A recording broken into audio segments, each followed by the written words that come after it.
Hi, my name's Ed Park, and I'm the founder of NeuroReserve.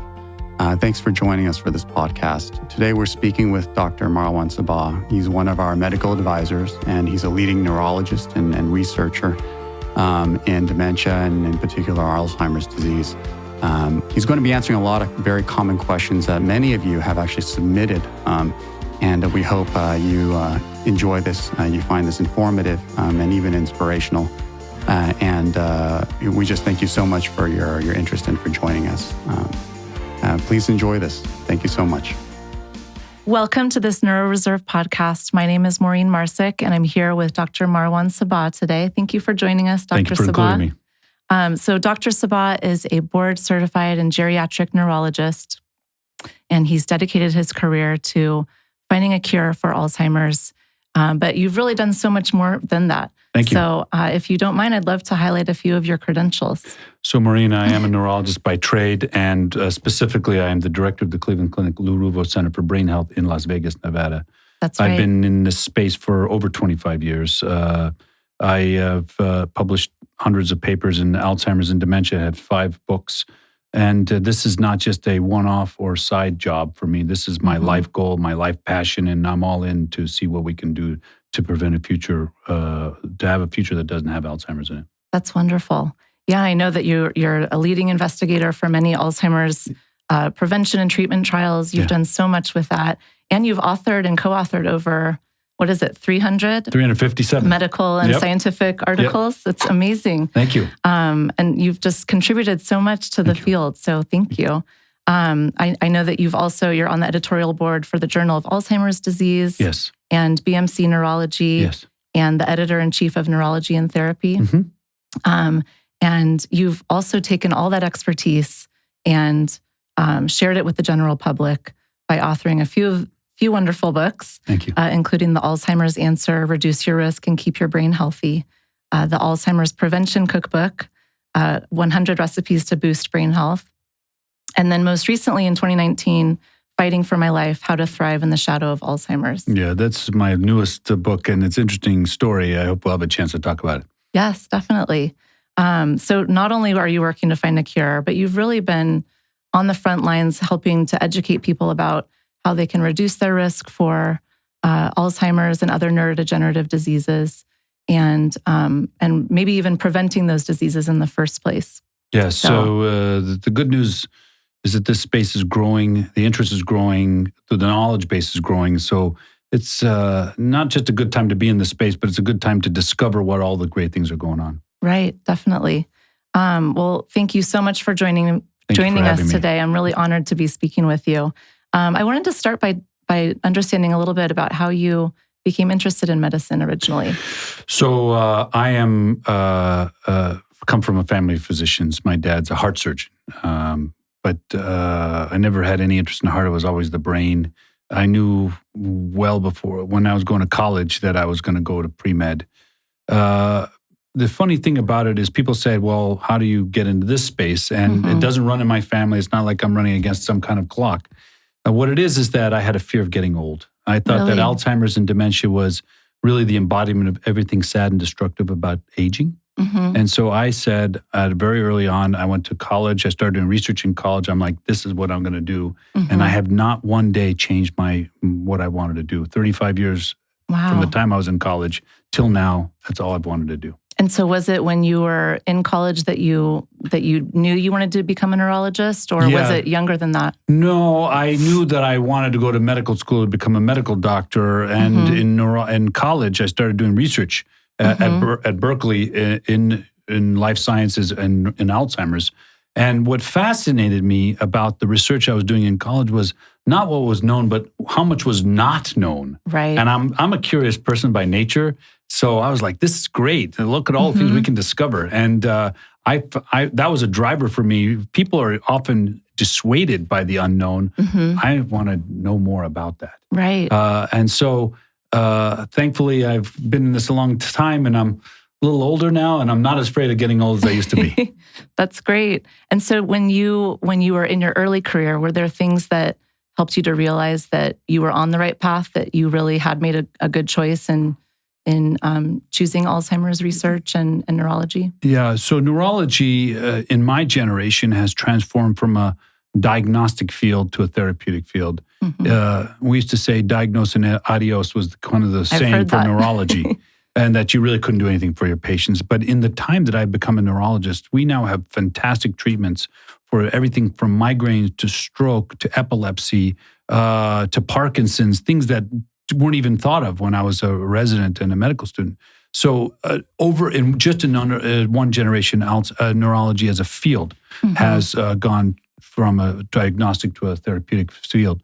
The thing that's frustrating, and so that's been rewarding to be part of that. The frustration for me, though, is that Alzheimer's disease, by and large, has kind of fallen behind the pack in terms of breakthroughs. Interestingly enough, the 4 prescribed medications we give now for Alzheimer's dementia they were all in experimental phases when I was a medical student. So I've got to see them go from experiment, with experimental numbers. They usually don't get a name, they get a number, to approval, to marketing, to generics, to common practice. Process. It's a long process. So, but it's been 18 years since, 17 years since the last drug was approved for Alzheimer's disease. So yeah, I've been very excited to be part of neurology. I hope to be part of the wave of researchers and physicians that sees the evolution of and transformation of Alzheimer's dementia from a chronic disease, from a terminal disease, as you know it, to a chronic disease. It is the diabetes and HIV of our time. Right. Wow, that's incredible. And your mother-in-law had been diagnosed with Alzheimer's. Yeah, she had normal pressure hydrocephalus, another kind of dementia, and where she get water on the brain, and it was a very difficult time. But she had made it very clear what her wishes were, so we honored her wishes. And was it interesting for you being a neurologist and all of a sudden being on the other side of the table? It was very being a caregiver. Yeah, it was. I knew what to do intellectually, but emotionally it affects everything. But yeah, it did change how I look at everything. And how about, did it change how you treat your patients today or how you interact with their families at all? In some ways, yes, because I can then have very clear understanding of what the lens of a caregiver looks like. Alzheimer's, and for that matter, any dementia, is not a disease of the individual, it's a disease of the family. And I say everyone's affected. Everybody's affected. And various people, and you talk about things like resilience, various people have different tolerability for all the stresses that come with caregiving of a loved one with Alzheimer's. Some people, it doesn't matter how bad things are, their pulse never goes up, they're unflappable, they're going to take care of it. Some of them are hitting the panic button from the first time they forget their keys, right? Everybody's a little different. Some people like that. Yes, everybody's a little different in that regard, and it's important to understand that until you've actually looked through the lens of a caregiver, you really don't know what people are going through. Right, I know, and I've heard so many stories from caregivers that it really is such a difficult and long road for many people. It is. And so many, isn't it 5 to 6 million people have Alzheimer's in the U.S. today? Or every year, the Alzheimer's Association publishes new data. I think the latest is 5.8 million. I always just round down to 5.5 million. But yeah, it's a lot of people. And you understand that means 5.5 million people have the dementia. 5.5 million people are what we call mild cognitive impairment, meaning pre-dementia. And there are millions and millions of people that are both caregivers and at genetic risk for developing. So we're talking about, almost 10% of the country could be exposed or at risk in some way. Right. And I know those numbers are supposed to grow huge over the next 20 or 30 years. Yeah, so by the middle of the century, they say that this will be 14 million Americans having this disease, and this will be $1 trillion disease. Well, I know that's what makes so many of us so concerned about getting these diseases eventually. So yeah, Maureen, it's interesting. They did a survey of baby boomers, and they said, what are baby boomers afraid of most? It was Alzheimer's disease. Wow. They did a survey of oncologists and said, what are you afraid of most? And it wasn't cancer, it was Alzheimer's disease. Wow. This is the disease that's captured the national consciousness. Everybody cares about their brain and brain health more than they care about anything else. Right. Well, and it's something that can really affect their whole family, their relationships and everything. So, well, thank you so much for sharing all this information and sharing your personal experience with Alzheimer's as well. I look forward to talking with you more. Thank you. Hello, and welcome to the NeuroReserve podcast. My name is Maureen Marsick, and I'm here today with Dr. Marwan Sabbagh. Thank you for joining me. Thank you for having me. I'd like to talk a little bit about brain health and the measures we can take to determine the status of our brain health. And before we do that, I wanted to mention that as my team and I were preparing for this interview today, we wanted to make sure that we were asking relevant and useful questions that the average person would be curious to find out. And so we surveyed our community at NeuroReserve a couple weeks ago and got some really interesting responses. We asked them what they would want to ask an expert like you. And we got some really great responses. Cool. So we'll kind of sprinkle those into the conversation today. But I wanted to get a practical definition of brain health. So I think it can be a complicated or complex topic. And I thought it might be helpful for our viewers if you could help give a definition of how you would define brain health. So brain health to me is a broad concept. It is the maintenance of cognition, cognitive ability, intellectual abilities in a sustainable way, and therefore involves both cognitive stimulation, but avoiding diseases that will cause cognitive decline. Mm-hmm. To me, the word brain health has become it's like saying antioxidants, a buzzword. Everybody wants to talk about it. The reason I say this to you is that people have different definitions, but to me, the idea that you can go to the very end of your life with your faculties intact, your intellectual abilities intact, is the greatest reward. Mm-hmm. It wouldn't be what a tragedy you think is if you go through your life with such a rich life full of experiences, and then you develop something like Alzheimer's and dementia, and they're all gone, as if somebody erased them and they don't exist anymore. Right. So brain health to me is a very specific thing. It is the absence of disease that robs people's intellectual abilities or their memory. Right. Okay. And Joe from our community actually had a really great question. I know a lot of people have this question, Sure. But he wanted to know how you can distinguish between a typical or what some would call a normal aging brain versus a brain that maybe is aging with disease or starting to have symptoms of disease. So Joe's question is a broad question that I get asked a lot. I'm going to break this down into two answers. One is everybody wants to laugh off the beginning signs of their problems. Mm-hmm. Ha ha ha, where did I put my keys, my wallet, my glasses, my phone?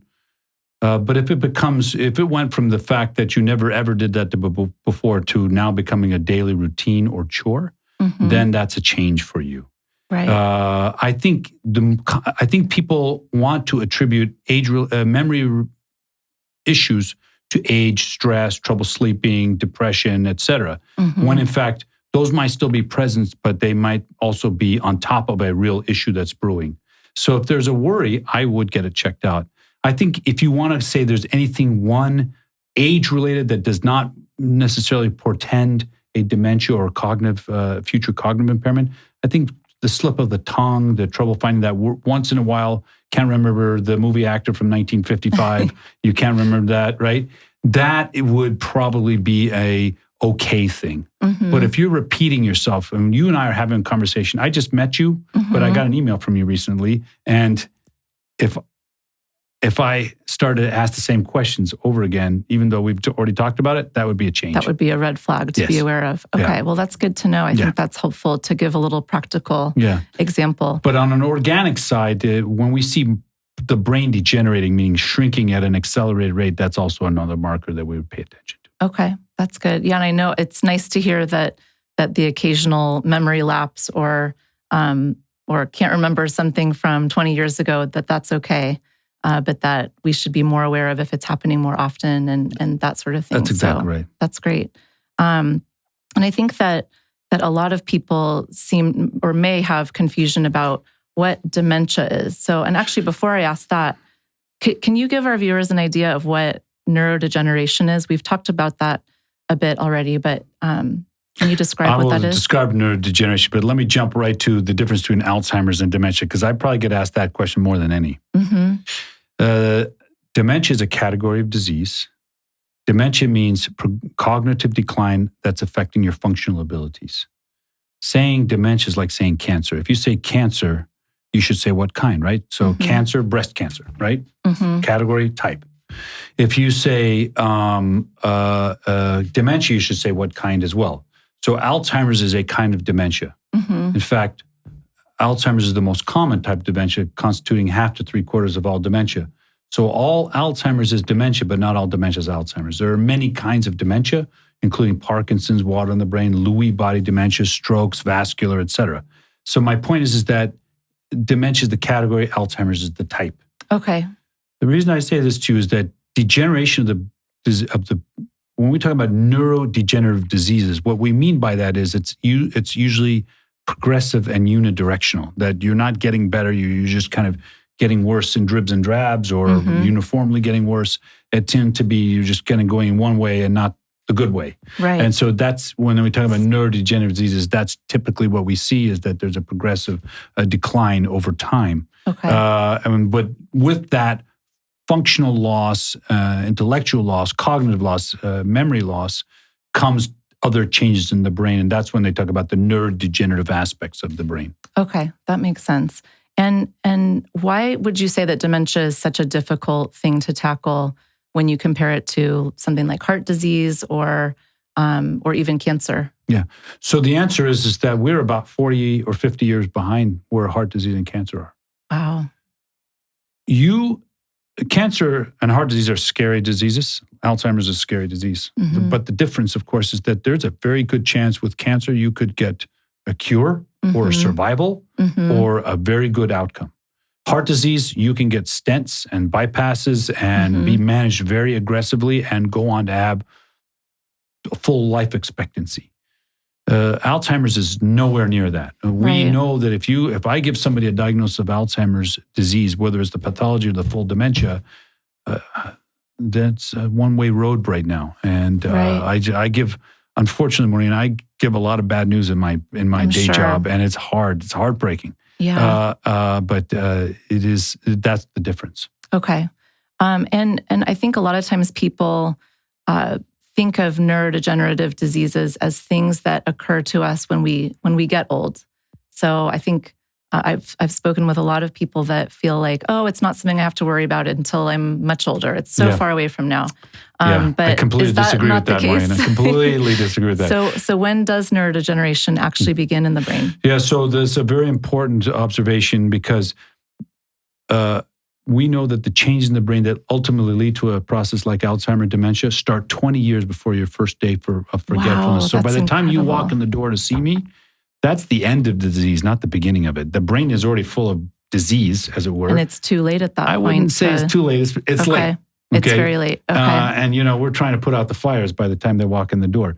That's why when we talk about, NeuroReserve and we talk about brain health, these are something we want to get in front of now. I tell you, I'm 54 years old. I drink this Kool-Aid. I believe this stuff. I practice what I preach. I try to live well. And so I believe that in doing so in my middle age, I'm avoiding, delaying, preventing in my later age. Okay. So then people really need to be thinking about their long-term brain health now, or Absolutely. whatever now, whatever Today, age they're at. Maureen, you started your prevention today. That's not great. Next. I'm excited. Not old.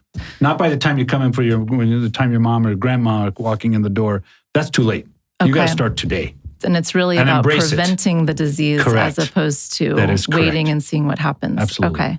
That really helps. And hopefully that's helpful for our viewers too. I think it's nice to get a little bit more information on that. One of our community members, Cynthia, wanted to know if you can, if someone is already showing signs of either Alzheimer's or has been diagnosed with Alzheimer's or another neurodegenerative disease, is it possible to reverse those symptoms or for the dementia to get better? Yeah. So once you're diagnosed, I think it's not as smooth sailing as we would like it to be. As I said earlier in my previous remarks, we want to see Alzheimer's in our lifetime, be transformed from a terminal disease to a chronic disease. Right. The drugs we have available, the Aricept, Exelon, Razodine, Namenda, which are now all generic, are symptomatic treatments. It means they improve the symptoms in some people for some period of time, but they're not panaceas. the best way to look at an Aricept or donepezil is they are to Alzheimer's what Tylenol or acetaminophen is to a fever.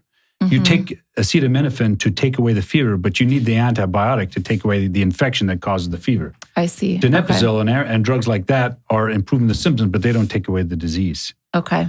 We think we're on the cusp of seeing the first drug approved possibly this year that would slow the rate of disease in a substantial way.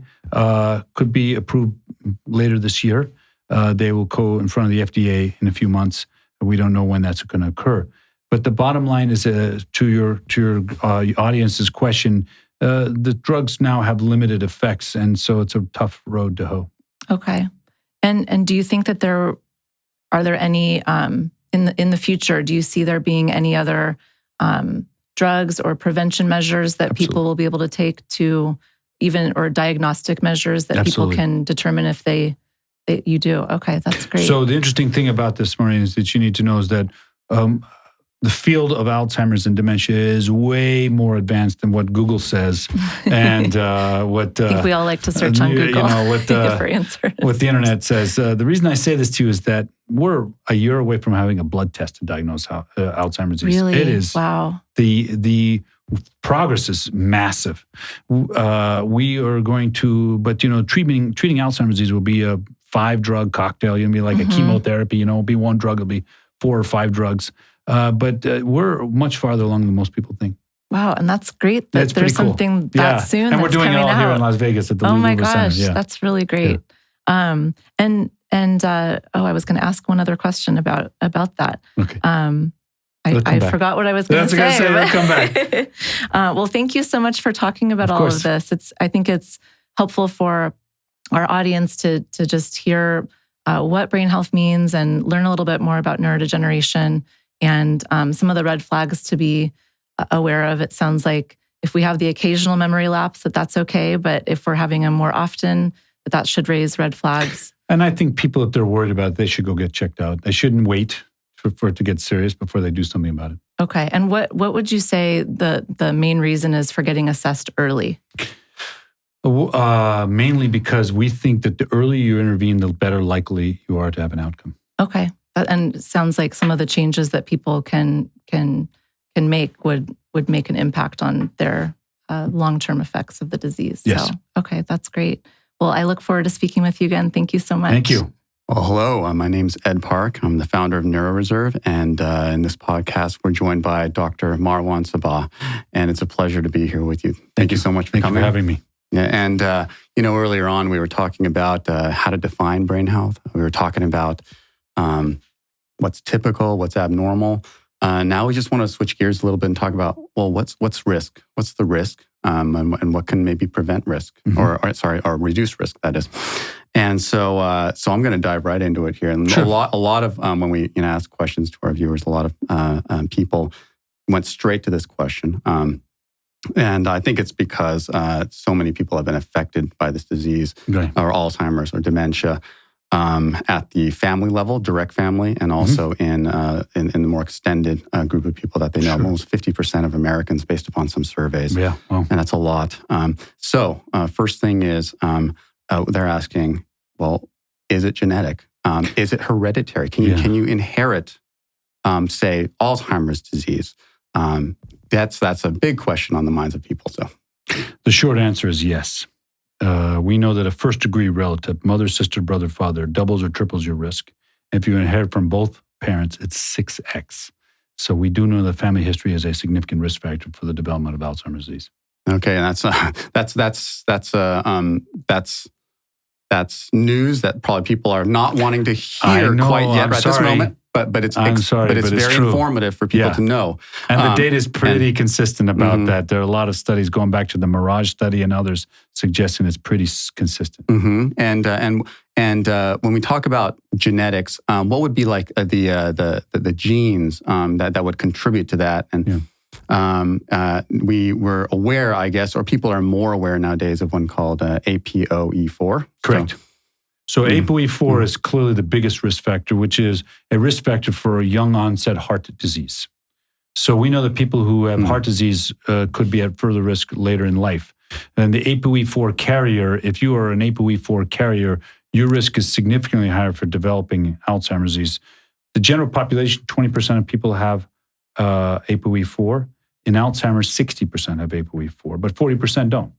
So statistically, it is a high risk for developing Alzheimer's. It's not inevitable. Mm-hmm. If you're an APOE4, it's not like 100% chance you're going to get Alzheimer's, just a higher risk. It also doubles or triples your risk. Mm-hmm. Okay, so that's one key gene or allele that people should be aware of out there. And so, moving on from, say, genetics here and to other factors, what other factors are there that could affect a person's risk of acquiring a disease like dementia?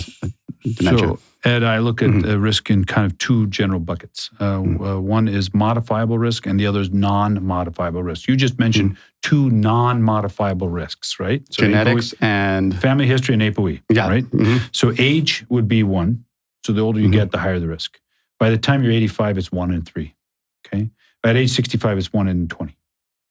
That's so. Gender, more women than men get Alzheimer's, and that's clearly true. About, it's like 60-40, 2/3 to 1/3. So those are 4 things you cannot modify. But then there's the other bucket, which is the modifiable risk. Things like your health conditions, high blood pressure, diabetes, heart disease, head injury, are all high cholesterol are all risk factors for the development of Alzheimer's disease. Okay. So there's, could occupation be a potential one when it comes to... If you're a boxer, it's certainly that head injury would be a risk factor, but most occupations... So the funny question about occupations is that a lot of diseases are tied to specific occupations. They've talked about farmers and Parkinson's with the well water, et cetera. There seems to be no occupational risk hazard that I know of in Alzheimer's disease. Okay. Except for boxing, which causes dementia, but doesn't cause Alzheimer's dementia. Okay. All right. And I guess that would also include boxing, mixed martial arts, that any sort of, It causes dementia, but not Alzheimer's dementia. Interesting. And let's talk a little bit about diabetes. Yes. So, please expand upon that because I think that's an area of interest. Yeah. So we know that type 2 diabetes is particularly associated with the development of Alzheimer's disease. The statistical risk is not quite double. It'd be 80% higher. And basically, we know that insulin resistance, which occurs in diabetes, also can occur in Alzheimer's disease. So people are trying to exploit that as a pathway to develop drugs around that. Okay. So I was looking up and seeing how much sugar is in a can of Coke, like a 12-ouncer. That's a lot. And it's turns out it's about 9 to 10 teaspoons of sugar. It's a lot. So you want to boost your glucose quickly. Coca-Cola is probably number one on the list. And so pumping all that sugar into our bodies is definitely kind of starting the beginning process of that whole diabetes and moving in that direction. Right. So things that spike your insulin, like make them go surge really high, is not good for your body, okay? Particularly for people who are genetically prone to diabetes. I'll tell you, Ed, I think I'm genetically prone to diabetes. It runs in my family. And I keep my eye on my fasting blood sugar a lot, and I exercise a lot. Not because of Alzheimer's risk, but because I'm worried about my developing diabetes. But so things that spike insulin are not good for your body, period. Particularly those who are prone to diabetes. Okay, great. That's good to know for everyone listening here and viewing as well. Have a couple questions here. Sure. Little off the beaten path. Sure. So one question came from a viewer, right? And the person didn't name him or herself, but interesting. But it was a very interesting question. It's about plaques. Okay. So when it comes to the brain plaque, and I'm going to state the question here. So, is the brain plaque found in deceased Alzheimer's patients similar to the gum plaque found in the mouth? That is, does the gum plaque that is found in nuts, is it somehow related to the plaque in the brain? There's a little bit of research that's come out just very recently about P. gingivalis. So I'm going to talk about that. It's a broad question. The word plaque is the problem, not plaque just means a deposition of something. That's all plaque means. The kind of plaque that accumulates on your teeth is a combination of bacteria, sugar, and some other things. Has nothing to do with the plaque that accumulates in the brain, which is an accumulation of a protein called amyloid. So we use the term plaque, same we use for the carotid and the heart, and it's just a term that says accumulation of things that are not supposed to be there. That's what the term plaque means. So the oral plaque and the brain plaque have nothing to do with each other, with the exception of there's this new toxin from a bacteria called P. gingivalis, which is a gingipane, and gingipanes are apparently turns out to be neurotoxins. So there is a interesting interaction, but they really are not related to one another. Okay, interesting. Great question from our viewer actually there, because it blends into a lot of different misunderstandings of what plaque means, and also very recent research that might be discovering something, but we're not quite sure yet, right? Another question that came about has to do with personality types. Now a person named Ron asked the question of, is there a specific personality type that you see that is more prone to getting a type of dementia? Just in your clinical practice, you've seen thousands of patients, and are you starting to see patterns in personalities, I guess? I hope Ron will be reassured. The answer to that short answer is no. We don't see any personality type that lends itself to the development of Alzheimer's disease or other neurodegenerative diseases. Ron, I hope you're feeling better now. We do know that personality traits can become very pronounced in certain types of disease. Frontotemporal dementia is a good example. They get bizarre, unusual behaviors, et cetera. Alzheimer's can get a little bit of obsessiveness, so can FTD. But personality traits can come forward, but personality types, as far as we know, have no association with neurodegenerative diseases. Okay, so if a person's like let's say a type A, type B, introvert, extrovert, the whole Myers-Briggs grid, out there. And so far, the answer is no. No. Okay, great. And so when it comes to, I just want to dig a little bit deeper there, and that is after a person, let's say, is diagnosed, have you seen differences in people's, if they have a different attitude, a different personality, does that help with how in their journey with disease or not, or along those lines, basically? That's a complicated question. So I know that a lot of people, once they develop dementia, start to lose awareness and insight to the nature and severity of their problems. Okay? We're in the studio here with you. I did a spinal tap this morning. And the reason I tell you that is the man has quite advanced dementia. I wanted to see him walk before I did the spinal tap. He has a walker sitting in the corner.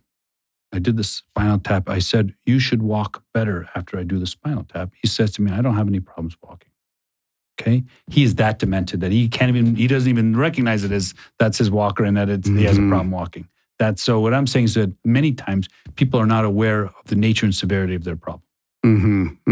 That's very interesting. Yeah, as it goes on. Yeah. Now we talked a little bit about risk. Yes. Right? Let's talk about how people can take action now. Yes. And the first thing, it goes back to the original question about risk. And one of the first things people may look at to take action is taking a genetic test. Right. This could be a 23andMe or Ancestry or something like that. What are your thoughts on that? Yeah, so that's a very controversial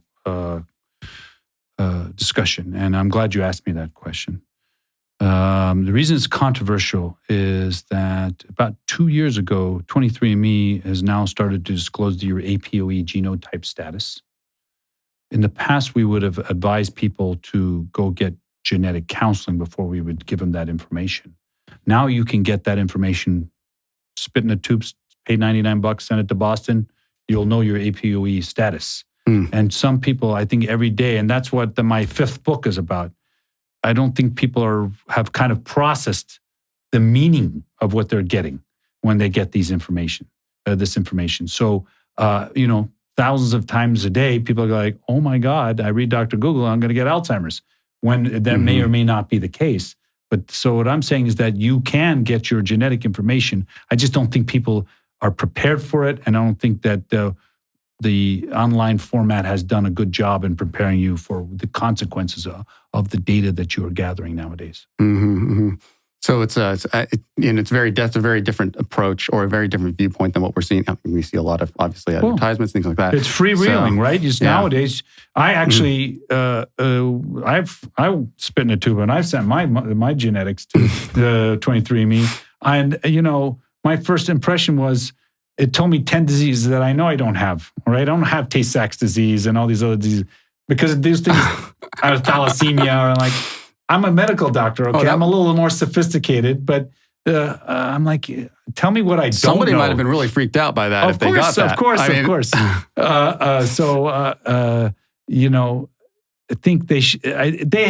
I think consumer demand is going to kind of coalesce and trying to help the companies that do commercial testing manage what the knowledge means. I think they're going to have to.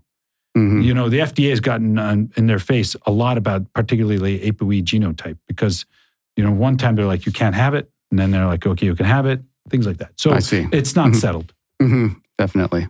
Okay, that's great to know. And then also, I guess what we talked about regarding risk kind of gives us a roadmap as far as what will reduce our risk. Right. All right. And wanted to get your thoughts on different topics regarding what can we do to reduce our risk that setting aside genetic testing, which is just information at that point, but what action can we take nowadays? Yeah. So first, I have to tell you that when my first book came out, I did a satellite media tour similar to these kinds of podcasts. And, everybody wants to reduce things to a soundbite, to get on whatever TV station in someplace in the country in 15 seconds. And they're like, so if you don't eat fish, if you just eat fish, you won't get Alzheimer's. Solve the problem, right? Solve the problem, done. It's not that simple. And you cannot be reductionist when it comes to it. When you're talking about brain health, things that you and I are very deeply invested in, both when you have NeuroReserve and me as a neurologist, you got to be all in on the brain health concept. You got to say, I'm going to do it all in totality. It's not just I'm going to eat bad diet, and then take a handful of, go to Costco, buy every supplement on the road. And then run 2 miles. But I'm saying you got to do it all. You got to exercise, you got to eat right, you try some supplements for sure, sleep, everything that we talk about brain health, you got to do it all. You just can't do bad and then say, if I just take a handful of supplements, it's going to be good. You got to be all in on the whole concept of brain health. Mm-hmm. So what does that mean? So to your audience, today is February 20th, 2020. And I'm telling you this because we're 7 weeks out from New Year's Day. Mm-hmm. New Year's Day is the number one resolution of New Year's Day is what? Diet and exercise. I didn't make that one, but unfortunately, I never in America that didn't. I want to tell you, I miss out on that. At least I could have a couple months of good behavior, right? But anyway, whatever. So the reason I say this to you is that all diet and exercise books are sold in the month of January. Mm-hmm. Turns out that people stick to that New Year's resolution for exactly 17 days, and by January 17th, everybody who has committed themselves to this or stop doing it. And my point here is that change is hard. If you and I can say, eat the right food, do these, all the things that we're going to talk about with brain health. But unless you're, committed to doing it and sticking to it, it's a great idea, but the follow through is what counts. So I've given a lot of talks around this, and when I talk about how you alter your diet, I've had people scream at me like, you mean I can't eat my butter and all this other? I'm like, dude, you do what you want. But if you want to make the change in a meaningful way, you got to understand what brain health really involves. And it's all of it, right? The supplements, the exercise, the sleep, the dietary changes, the cognitive stimulation, the optimization of your health conditions, all of it is brain health, not one thing. And then just, think you're going to take some supplements and going to be fine. You got to do it all. Yeah. And at least the great thing actually about that is that we can actually do something about it. We're not locked in on this destiny towards, a disease or destiny towards a lower brain health. We can do something about it, which is great. I think the best part about these discussions that you and I are having on a day like today is exactly that. That the data is very strong, very rich, that lifestyle-directed interventions clearly have a benefit and clearly actually reduce risk. This is not just a feel-good conversation. The data is very rich around these things and mechanistically and so that we know that doing these things does have a benefit, and you just can't say there's no point and throw up your hands and not do them. Yes, and I want to get to a question that a person named Douglas asked, and it's right along those lines, except it's a little bit more nuanced. It's a great question from Douglas, and I'm paraphrasing here, but the gist of it is, given that we have these different risk reduction or activities we can take, should they change through our life course? For instance, in our 40s and 50s, should we think about emphasizing more of one thing, and then 60s and 70s emphasizing more of something else, or midlife to senior to elderly? Does it change? Does the emphasis change in certain areas or not? No, I would say the answer is no. You commit yourself to a comprehensive program, like we're discussing, and stick to it. Yeah. I'll tell you, for example, I hate running, but I've taken up running a couple times a week, not a lot, because of all the exercises, it turns out that the best data is around running. I hate running. But I was running this morning on the treadmill. Yeah. You're going to get a Peloton maybe or something like that? I have a Peloton. Oh, you do? Yeah, alternating days. Somebody screaming at you on the screen, go. Yeah, I know. I do the scenic rides. I can't have somebody screaming at me. I have enough stress in my life. I don't need more stress. Like birds singing and things like that. Yeah, the scenic views. Yeah. It's pretty cool. That's very good. It's on the bottom on the right. So. Okay. Yeah, I go swimming in the mornings. That's awesome. That's a great exercise. Yeah, that's only because actually recently I swim mostly, but I like to run. But then it's hard. It's hard on the body sometimes, and I realize I need new shoes. But that's a totally different topic here. So that's it's really good to know about these things that we can actually do, and so getting back to, I guess, where resources that we can take advantage of that are out there. And we kind of looked at, a few different ones and just wanted to get your thoughts on what are some good resources. I'll throw out a couple. So one, we've seen is the AARP has a site called Staying Sharp, right? And also the Cleveland Clinic itself has one called healthybrains.org. Yes. And maybe you can talk more about that. We have an app, Healthy Brains app, and healthybrains.org. It gives you the 6 pillars of brain health and can measure your brain health IQ and direct you on how to improve your brain health. And so it gives you a score, basically. It gives you a score. Yeah, that's great. That's actually, cool. I think people need, that's very good to actually quantify things sometimes. It helps people make it a little bit more real, for what they're, where they can improve, basically. And we also know NIH has some great resources. Yes, the NIH Toolbox and ALZ, Alzheimer's.org has some things from the NIH. ALZ.org.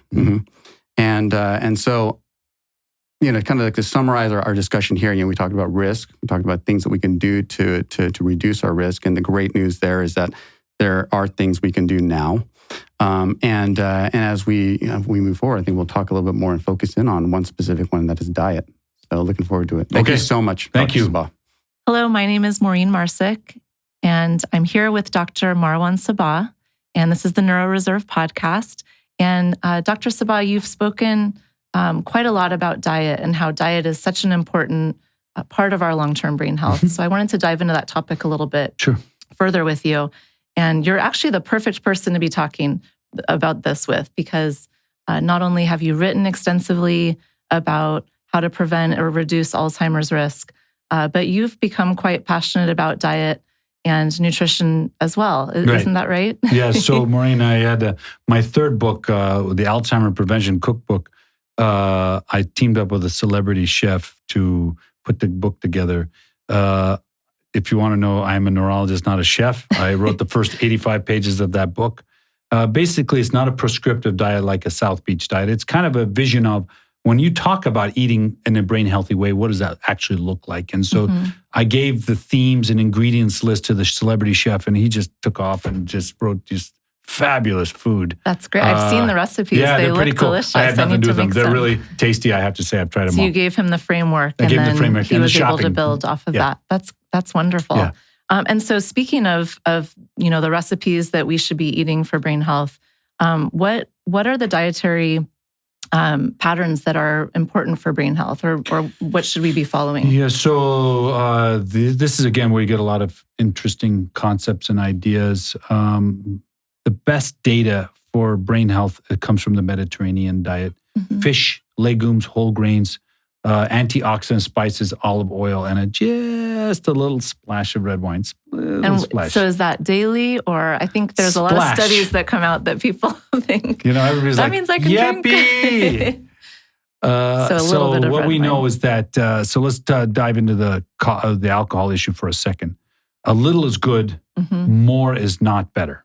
Okay, a little is good, more is not better. So we know that 15 grams for a woman or 30 grams for a man is fine. Okay. And that is 1 4 ounce glass of wine. Okay. Or 2 for a man. Okay. Per day. But once you get above 30 grams, the risk actually goes up for stroke and dementia at the same time. So we know that when you look at the Nurses' Health Study that looked at 100,000 nurses, that just a little bit reduced risk only 12%. Okay. And so people talk to me about the French paradox and all this other stuff, and they say, well, I drink white wine because it has resveratrol, et cetera, et cetera. That's great. You can't drink enough red wine to get the amount of resveratrol you would need for your brain. Interesting. So that's not a good enough excuse. Right. So a little is good, more is not better. Okay. But back to the whole Mediterranean diet, there's lots of evidence, and this is evidence that comes out of some great studies, the North Manhattan Aging Project and the YCAPS data, suggesting that when you adhere to the Mediterranean diet, you do reduce the risk of cognitive decline, risk of progression from mild cognitive impairment to dementia, et cetera. This is Nick Skarmeas' work out of Columbia, fabulous neurologist, epidemiologist.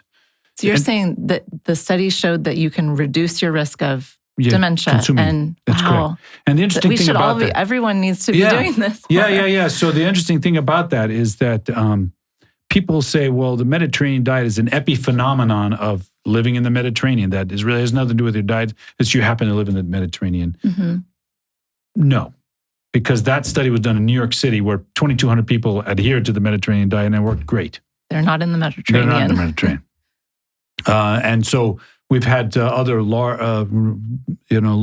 like Martha Claire Morris and the Chicago Healthy Aging Project show that when they looked at people who adhered to very good diets with high amounts of legumes and vegetables, they had way lower risk of developing dementia. That's so amazing. The data is pretty consistent around this. Okay. And what about, I'm sure some of our viewers may have heard of this dietary pattern, but are you familiar, I'm sure you are, with the MIND diet? Yeah, that's actually and how Martha that Claire compares. Morris. Yes, that's It's a hybrid of the Mediterranean diet, and it kind of is vegetable forward, but it kind of incorporates some of the elements of the Mediterranean diet. And she's a big proponent. I think a lot of us would agree with that.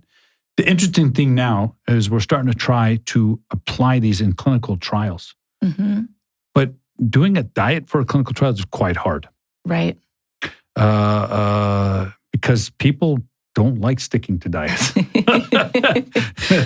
So or they last for 17 days they last after for 17 New Year's, days. like you were saying earlier. So what we can say is that the epi data is very strong, the science is very strong, but the trial evidence is not as good as it could be. Okay. And so you mentioned having a brain healthy diet would include legumes, vegetables, fish. Yeah, less saturated fat. So the one thing I have to say to your audience is that we need to reduce the amount of saturated fat in our diet. Okay. Can you give some examples of, just for people burgers and fries. Okay. Good example of that. It's so funny talking about burgers and fries. I started eating the Impossible Burger because I was so excited. I haven't tried that yet. So excited about the Impossible Burger. It turns out it has more saturated fat than a regular beef burger. Are you serious? I was stunned when I learned this. That's wild. I was really bummed out, actually, because damn it. It had so much promise. It had so much promise. So it is not, but saturated fat is something you can show. And people kind of struggle with this. I live in Las Vegas. There's a steak house on every corner in this town, right? And meat is a big business in this town. But the fact is that they've studied this very carefully. This is one of those kind of situations that they actually did transgenic mice, which are mice genetically engineered to get Alzheimer's disease. And they gave these mice high-fat, high-saturated fat diets, and they could show that they accumulated a lot of Alzheimer changes in their brain compared to mice that got the control diet. Oh my gosh. And the science is really solid around that. Right. So what I say to the audience, of course, is that we want to replace saturated fat with mono and polyunsaturated fat. So I'm not saying remove that fat from your diet, just don't eat the butter, the lard.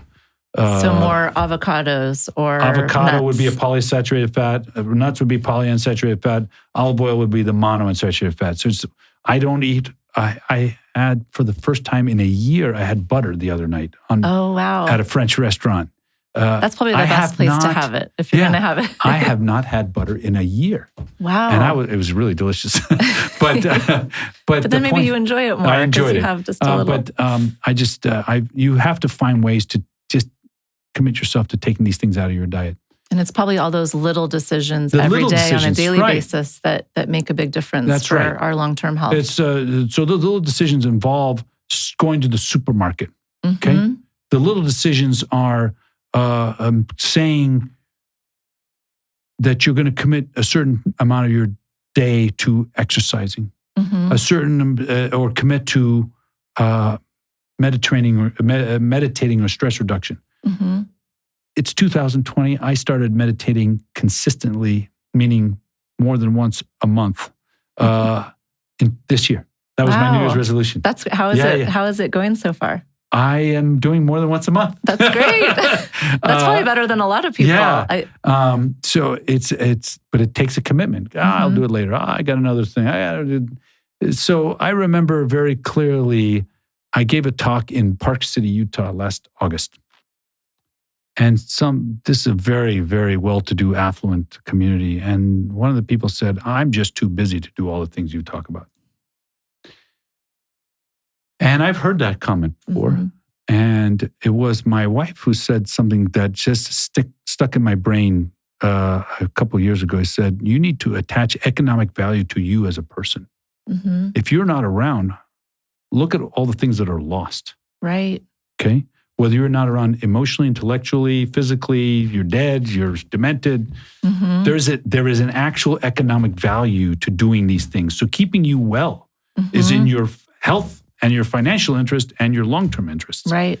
And so making a commitment to doing this is what we talk about because it's good for you in general, makes you feel better, but it's good for you in the long run. Right. And it's about dedicating yourself to making those decisions regularly. Absolutely.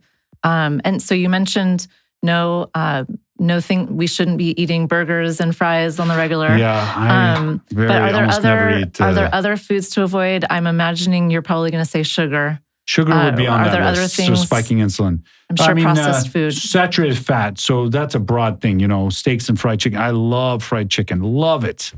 I haven't eaten fried chicken in years. Wow. And I'm really bummed. And it doesn't even run in my family. That's great. It doesn't run in my family. I love fried chicken. Even Korean fried chicken. Korean fried chicken is so good. So, I haven't tried that. Sounds really good. Yeah. But it's once you make a decision like that, you have to be good about it and stick to it. That makes sense. So I try as much as possible to stick to a Mediterranean diet. Okay. But again, we're all busy. We have lives and families, et cetera. And you're like, I can't do that. I don't have the time. It's just a matter of making a commitment, being conscious about it. You go to the store. It's just as easy to pull a package of Oreos as it is a package of blueberries. Your arm has to go out and pick something. Right. But you have to make that decision consciously and not try to rationalize it away. I'm stressed. This is okay to maybe next time. Right. No. Yeah, you can't put it off until tomorrow because we've talked about all the prevention or the reasons we should be preventing disease. And so that's really important. Yep. So a question we had from one of our community members, Linda, she wanted to ask if a plant-based diet can protect our brains in the long run. I know we've talked about Mediterranean and the Mind diet, which still include animal protein. Yeah. But what are your thoughts on the plant-based diet? It's a great question, Linda. And it's a great question because some of the luminaries and the biggest, loudest advocates of the plant-based approaches, people like Dean Ornish, are trying to answer that very question as we speak. They're actually doing studies on plant-based diets. So the answer is, conceptually, it's a good idea, but the study's being done now, so I don't have a clear answer for that yet. Okay. But it's a good, people are really thinking the same way as Linda is. Okay. And I think we can definitely agree that the plants are definitely, or vegetables are an important part of any diet. So, well, so I have been on a radio show a few times in Ohio, and the radio host, who is a vegan, said to me, don't be deceived by veganism as being the panacea for all healthy, good things. Right. You can eat Diet Coke and French fries, and that's a vegan diet. That's vegan. That's interesting.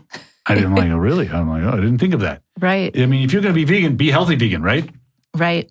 Well, I know that a lot of times there's, this goes off topic, but I know there's gluten-free products out there that claim to be very healthy, but there's a lot of ingredients in there that can be questionable. So I think that's a good thing for our viewers to remember as well. If not plant, I'd say plant forward at the time for the time being. Okay, that's good. I think that's something we can hold on to and remember. And as long as we're focusing on eating vegetables as a big part of our diet, that's a good thing.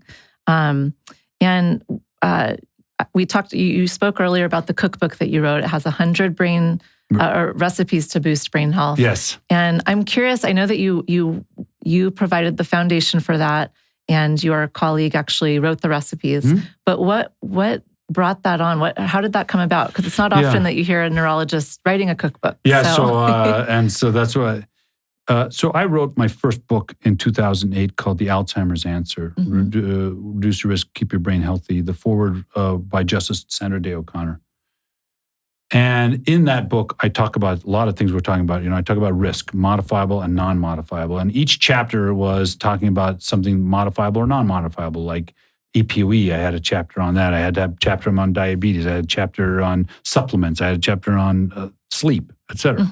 The point is that I took the third book, the cookbook, was a jump off from that, saying, okay, well, I want to do deeper dive on diet because it's such a common conversation topic. So that's where the book cookbook. And that offers a more practical way for people to actually follow the recommendations you're making. So when you talk about Mediterranean diet, we have a lot of Mediterranean diet recipes in the cookbook, but people are like, okay, that sounds great. Well, now what? What do I do? You can't just grab all the ingredients. You need ideas of how to put them together. And so, to be clear, the chef did that. He did a great job. That's awesome. And do you have any favorite recipes from the book or I do. Foods that you eat a lot? I do. He created something called, and this was his idea. I'm giving Chef Bo McMillan the full credit for this. He created something called the brain boosting broth. So it's basically stock that you use to infuse it through a lot of his recipes throughout the rest of the cookbook. And I thought that was a stroke of genius, absolute genius. And I give him a lot of credit for that. So there's soups that include the broth or other sauces recipes, or dishes? Yeah. Okay, that's that was great. Really neat. And then if you have that in your fridge, you can use that for a lot of different things. Again, it was his idea. I'll give him the full credit for that. That's great. So we've talked a lot about how important, obviously, a healthy diet is in the reduction of risk for Alzheimer's and other neurodegenerative disease. I wanted to talk a little bit about vitamins and supplements. You mentioned them earlier in the conversation, but there's a lot of people that feel like, despite their best efforts, that they're doing what they can to modify their diet or eat healthier. But is there a place for supplements? Does it fit into the overall equation for long-term brain health? I think the answer, Maureen, is yes. I think that supplements is part of the brain health equation. It's not the only thing, right? So it is on the list of things. And there's two ways to discuss this supplement conversation. One is to look at the National Academy of Sciences, Medicine, and Engineering, which published a report in June of 2017 that did what's called a meta-analysis. They brought all these expert panels together, looked at everything in science around brain health. They said there was sufficient evidence to recommend exercise, cognitive stimulation, meaning brain games, and and blood pressure management. These things, and there's sufficient scientific evidence to say these are enough to recommend them. That goes into heart health. Okay. Yeah. But they then did a deep dive into diet, and they did a deep dive into supplements. And their conclusion was not that they don't work. They just said there was insufficient evidence, mainly because the field is so fragmented around diet and supplements, to have a consistent signal to recommend something consistently. They didn't say, no, don't take supplements. They just said there's just not enough evidence to support it. So our current health recommendation as a physician is blood pressure management, cog stim, and physical exercise. People ask me all the time, many times a day about supplements. And what I can say for the most part is they're safe. That's what I can say. Okay. But the thing that bugs me is that a lot of companies don't really take the time and effort to find out the science behind what they're offering. So I might, from time to time, recommend ingredients, but not necessarily different products. Okay. And I'd imagine that the most important thing is optimizing our diet and making sure we're eating the healthiest that we can and the most brain healthy that we can. Yes, and that maybe supplements fit in after that if they're already doing the best things that they can do. That is exactly right, Maureen. But to take that one step further, there are a lot of things, if you want to improve your brain health, there are a lot of things you can't eat enough of in your diet to get them into your brain at the levels you want. Resveratrol is a good example. Interesting. 20 milligrams of resveratrol, as some people kick it around, is an appropriate amount of resveratrol. I'm just using that as an example. Right. You have to drink 6 bottles of wine to get 20 milligrams of resveratrol. And we've already talked about how it's not a good idea for long-term brain health. So that's not good. That's interesting. What I'm saying too is that there are times when supplements are complementary to a healthy diet, not and it wouldn't be one to the exclusion of the other. Okay, that's great. Well, thank you. So we've talked about how diet is a really big factor, and that supplements sometimes can be part of that picture. And you talked a little bit about this earlier, but I know that recent research is showing that it's really the combination of a lot of factors and not just one thing that really lead to long-term brain health. And they're called multi-domain strategies. Yes. So could you describe what that is for our viewers in a little more detail? So multi-domain strategy is coming out of the south of France with my colleague, Dr. Bruno Vellis from Toulouse, France. And basically, we've been talking about multi-domain strategies all this time in the podcast, right? So they're talking about the fact that you just don't do one thing, you do them all, right? So you do the exercise, the blood pressure management, the dietary changes, the supplements. You got to do it all. Right. Okay. And there's actually been a recent trial in the last few years called the Finger trial. Oh, yes. That was in Finland. That was a couple of years trial that they were exploring the prevention of cognitive decline. Is that right? So they took people 65 and older and randomized them to aggressive health management plus exercise plus diet and other things versus a normal just monitoring, and showed that the people who did the aggressive management clearly were better off after 2 or 3 years in cognitive and lifestyle and everything. So much so, the data is so rich and robust that there is a U.S. version of this just starting now called the U.S. Pointer Study, and that's just getting underway now. But the lifestyle intervention clearly did have a benefit. And I think that's so amazing that we've talked about it already, that we actually do have the ability to reduce our risk. Yeah. And I think hopefully that gives our viewers a lot of hope that, that they can make changes in their lifestyle and by having exercise, mental stimulation, and having a better diet, that we can actually make change in our long-term brain health. So that's really great. It kind of reminds me of the Blue Zone studies that have been done, where there's clusters of people that are living longer and healthier in different areas. So it's. I know those are all kind of a combination of factors that's leading to that. That's great. One thing I wanted to mention to our viewers or listeners is that the Pointer study or trial is ongoing.